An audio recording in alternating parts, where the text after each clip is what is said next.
Space X സ്റ്റാർഷിപ്പിന്റെ 9ാമത്തെ പരീക്ഷണ വിക്ഷേപണവും പരാജയം. ബഹിരാകാശ പേടകം നിയന്ത്രണം വിട്ട് ചിന്നിച്ചിതറി. സ്റ്റാർഷിപ്പിന്റെ പേലോഡ് വാതിൽ തുറക്കാത്തതിനാൽ ഡമ്മി ഉപഗ്രഹങ്ങൾ വിക്ഷേപിക്കാൻ കഴിഞ്ഞില്ല. മെയ് 28 പുലർച്ചെ ഇന്ത്യൻ സമയം രാവിലെ 5 മണിക്ക് സൗത്ത് ടെക്സസിലെ ബോക്ക ചെക്കയിലുള്ള സ്റ്റാർ ബേസിൽ നിന്നാണ് സ്റ്റാർഷിപ്പിന്റെ 9ാമത്തെ വിക്ഷേപണം നടത്തിയത്. സ്റ്റാർഷിപ്പിന്റെ 7-8 വിക്ഷേപണ പരീക്ഷണങ്ങളും പരാജയമായിരുന്നു. ഇന്ത്യൻ മഹാസമുദ്രത്തിൽ എവിടെയാണ് തകർന്നു വീണത് എന്ന് നിശ്ചയമില്ലെന്ന് സ്പേസ് എക്സ് വിശദമാക്കി. ഇന്ധന ചോർച്ചയാണ് കാരണമെന്നാണ് പ്രാഥമിക നിഗമനം.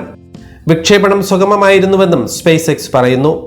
ചന്ദ്രനിലേക്കും ചൊവ്വയിലേക്കുമുള്ള ബഹിരാകാശ ദൗത്യങ്ങൾക്കായി രൂപകൽപ്പന ചെയ്ത വാഹനം മോക്ക് സാറ്റലൈറ്റുകൾ പുറത്തിറക്കുന്നതും ഭൂമിയിലേക്ക് തിരികെ പ്രവേശിക്കുമ്പോൾ അതിന്റെ താപകവചം പരിശോധിക്കുന്നതും ഉൾപ്പെടെയുള്ള പ്രധാന നാഴികക്കല്ലുകൾ ഈ പരീക്ഷണത്തിൽ പൂർത്തിയാക്കാനാണ് ലക്ഷ്യമിട്ടിരുന്നത്.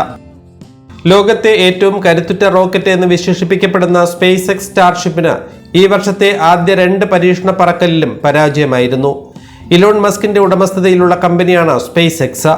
ഉപഗ്രഹങ്ങളും ടെലിസ്കോപ്പുകളും കൂട്ടമായി ബഹിരാകാശത്തെത്തിക്കാനും ചന്ദ്രനിലും ചൊവ്വയിലും ആളുകളെ എത്തിക്കാനും ശേഷിയുള്ളതാണ് സ്റ്റാർഷിപ്പ്. അതിനാൽ ഭാവിയുടെ വാഹനമായി ഇത് കരുതപ്പെടുന്നു.